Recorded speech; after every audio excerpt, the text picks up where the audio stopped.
Ready to move in premium triplex villas at Kollur APR Projects.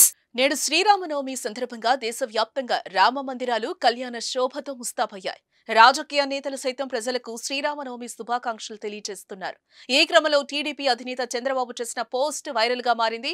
ఏపీలో రామరాజ్యం అంటూ Chandrababu post పెట్టారు. త్రేతాయుగం నాటి రామరాజ్యం గురించి ఇప్పటికీ మాట్లాడుకుంటున్నాం అంటే దానికి కారణం ప్రజల మనోభావాలకు అనుగుణంగా సాగిన శ్రీరాముడి పాలన అంటూ పేర్కొన్నారు ఆయన.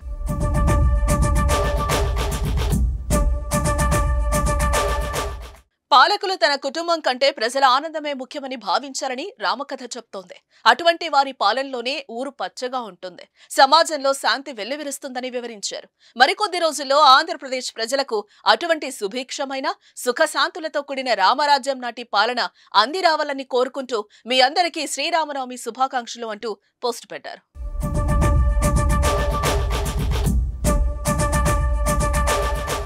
టీడీపీ అధినేత చంద్రబాబు, జనసేన అధినేత పవన్ కళ్యాణ్ బుధవారం ఉమ్మడి ప్రచారంలో పాల్గొనబోతున్నారు. ఉమ్మడి కృష్ణా జిల్లాలో ఇద్దరు నాయకులు పర్యటన కొనసాగుతుంది. ప్రజాగళం సభల్లో ఇద్దరు పాల్గొనబోతున్నారు. ఇద్దరూ కలిసి ఇప్పటికే ఉభయ గోదావరి జిల్లాలో జరిగిన ప్రజాగళం సభల్లో పాల్గొన్నారు. శ్రీరామనవమి రోజు మచిలీపట్నం, పెడన నియోజకవర్గంలో ఇద్దరు పర్యటిస్తారు. అలాగే ఇద్దరు కలిసి బహిరంగ సభల్లో ప్రసంగించబోతున్నారు. దీనికి సంబంధించిన అన్ని ఏర్పాట్లు టీడీపీ, ఇటు జనసేనలు పూర్తి చేశారు. ఈ సభలో బీజేపీ నేతలు కూడా పాల్గొనబోతున్నారు.